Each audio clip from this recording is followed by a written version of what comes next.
বলি অভিনেতা অনুপম খেরের অফিসে ভাঙচুর। দরজা ভেঙে অফিসের গোটা সিন্দুক তুলে নিয়ে গেল চোরেরা। চুরি গেছে সিনেমার নেগেটিভও। দুষ্কৃতীরা তাঁর অফিসের কি হাল করেছে সেটা ভিডিও আকারে নিজেই পোস্ট করলেন অভিনেতা অনুপম খের। ভিডিও শেয়ার করে অনুপম লেখেন, ঈশ্বর ওদের সুবুদ্ধি দিন। ঘুরে বেড়াচ্ছে একাধিক ছবি, রটছে নানা খবর।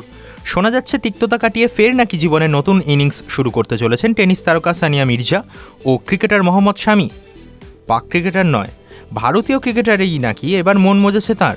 চারিদিকে এই নিয়ে যখন ভরপুর আলোচনা, তখন মুখ খুললেন সানিয়া মির্জার বাবা।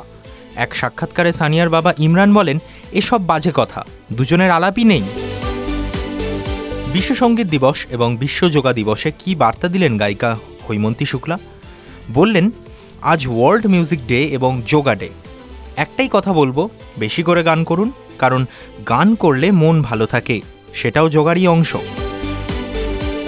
বুকে অস্বস্তি নিয়ে কলকাতার এক বেসরকারি হাসপাতালে ভর্তি হয়েছিলেন সন্ধ্যা রায়। আইসিইউতে ভর্তি ছিলেন তিনি। শুক্রবার বিকেলে বাড়িতে ছাড়া হয়েছে তাকে। চিকিৎসকরা জানিয়েছেন এখন ভালো আছেন সন্ধ্যা। সমকামী, উভকামী, রূপান্তরকামীদের অধিকারের জন্য লড়াই করা কলকাতার স্বেচ্ছাসেবী সংস্থার 25 বছর পূর্তিতে এই পোস্ট করেছেন পিয়া চক্রবর্তী। সোশ্যাল মিডিয়ায় লিখলেন, কার সঙ্গে থাকব, নিজের ঘরে কেমন করে শরীর বা মন রাখব, নো কৈফিয়ত, নো নজরদারি। রাইমা সেন।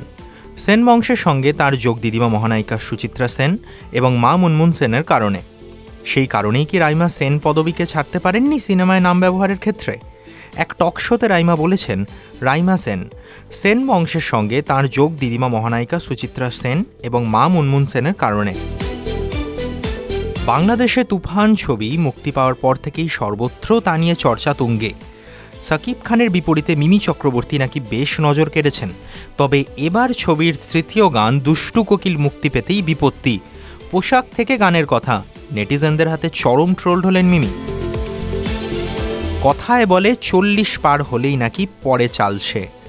মুখ ভরে যায় বলি রেখায়। পুরো মেকআপে তা কিছুটা ঢাকা যায় বই কি, কিন্তু মেকআপ ছাড়া তা কি সম্ভব? বিজ্ঞান বলছে একেবারেই নয়। যেমন শরীরকে রাখবে, শরীরও ফেরত দেবে তেমনটাই। রাইমা সেনকে কে না চেনেন?